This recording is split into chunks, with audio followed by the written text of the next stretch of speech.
हमारे श्रीमान जी जीत सिंह राठौर साहब। हाँ। जीत सिंह राठौर साहब की तरफ से लगा 21 रुपए का पुरस्कार। पार्टी की तरफ से लाख लाख धन्यवाद। लेकिन गाने की फरमाइश है क्या? चलती बेरिया नजर भर के। हेलो। अरे चलती ही बेरिया, क्या बात है? चलती बेरिया, अरे चलती ही बेरिया नजर भर के देख ले। चलती ही बेरिया, चलती ही बेरिया नजर भर के देख ले। चलती ही बेरिया,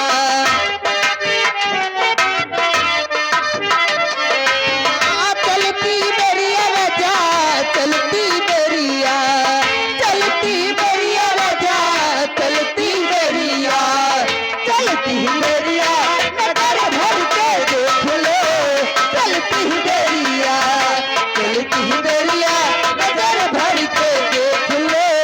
चलती बेरिया,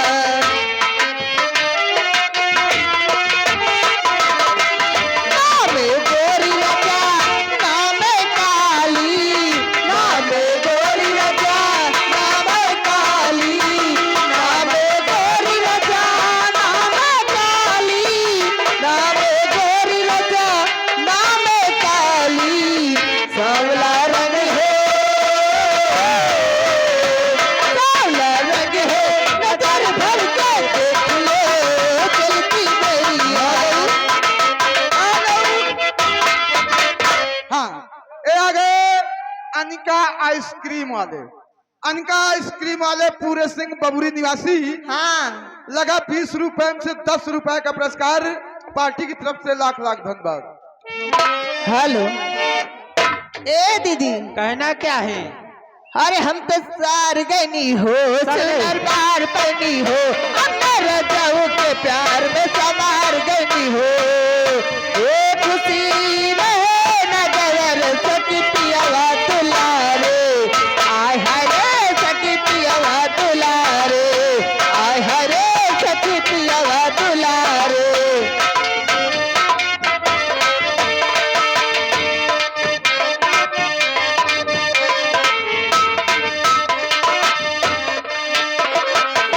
ऐसन पापी मिले मुश्किल से, डाल माजा सखी हो दिल से। ऐसन पापी मिले मुश्किल से, डाल माजा सखी हो दिल से।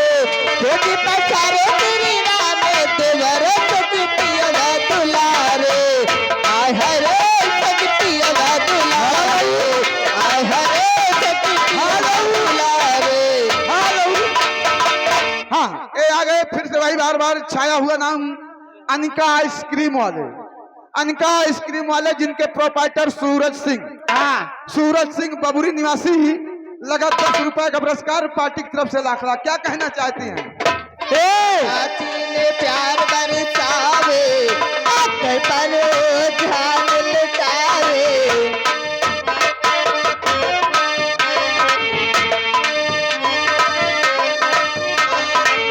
सैया साथी ने प्यार बरसावे, पत्थर पर जान लुटावे। सैया साथी ने प्यार बरसावे, पत्थर पर जान लुटावे।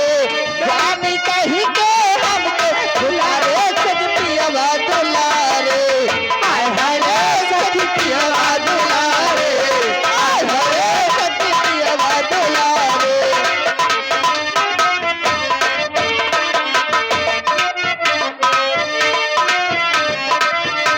प्यार गई हो, सुनर बार गई हो, अंदर जाओ के प्यार में सवार गई हो।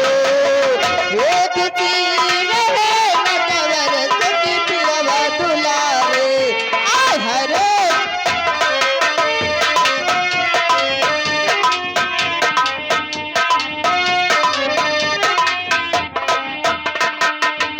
Hello hello.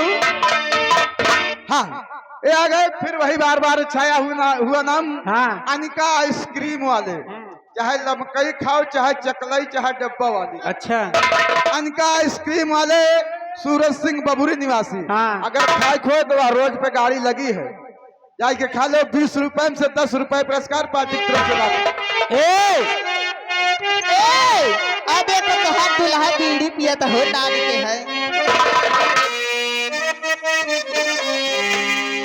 का बताई तो हम नहीं तो भाई आ जाए इतना कच्चा खाए। अरे दोस्तों